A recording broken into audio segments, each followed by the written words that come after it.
सच की राह कभी आसान नहीं होती, सच की राह कभी आसान नहीं होती, लेकिन जो डर जाए वो आवाज नहीं होता।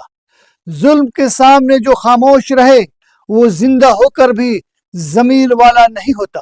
नमस्कार, सलाम, आदाब अर्ज़ है। मैं हूं अली अहमद और आप देख रहे हैं आपकी आवाज 110, जहां सवाल नफरत से नहीं जिम्मेदारी से पूछे जाते हैं। आज की खबर सिर्फ एक केस की नहीं है, आज बात है न्याय के, इंसाफ की और उस हिम्मत की जो दबाव के सामने झुकने से इनकार कर दे। आज बात एक ऐसे फैसले की जो सिर्फ एक केस तक सीमित नहीं है, बल्कि हमारी न्याय व्यवस्था, कानून की जवाबदेही पर एक बड़ा सवाल खड़ा करता है।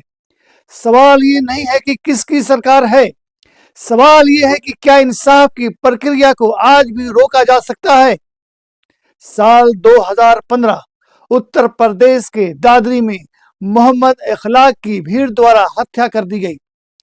इस घटना ने देश ही नहीं पूरी दुनिया में भारत की कानून व्यवस्था पर सवाल खड़े कर दिए थे। मामला अदालत में पहुंचा, ट्रायल शुरू हुआ और सालों से ये केस न्यायिक प्रक्रिया में चल रहा है। अब इसी केस में उत्तर प्रदेश सरकार की ओर से मुकदमा वापस लेने की प्रक्रिया शुरू की गई। सरकारी वकील के जरिए अदालत में कहा गया कि राज्य सरकार इस केस को आगे नहीं बढ़ाना चाहती है।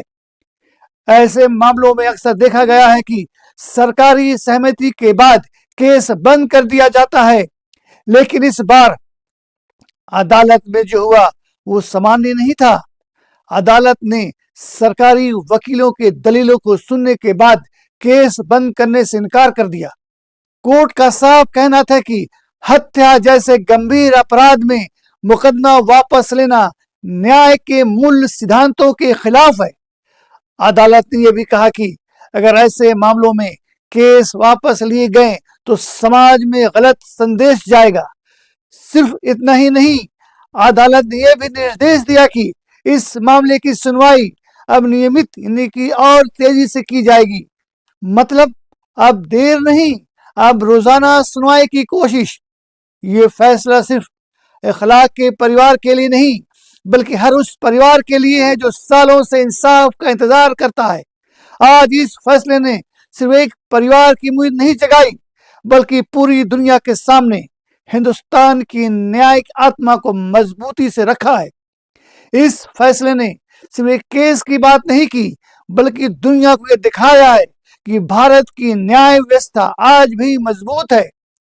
पिछले कई सालों से दुनिया में ये सवाल उठते रहे हैं कि क्या भारत में इंसाफ धर्म या दबाव देकर होता है, लेकिन इस फैसले ने उन सभी सवालों को कानून और सच्चाई के जरिए जवाब दिया है।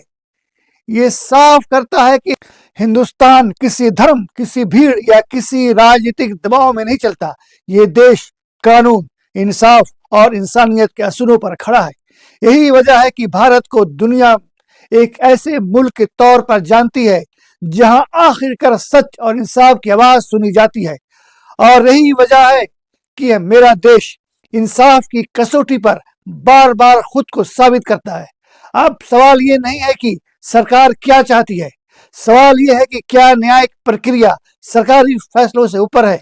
क्या अदालतें सिर्फ कागजी मोहर है या फिर लोकतंत्र की आखिरी ढाल।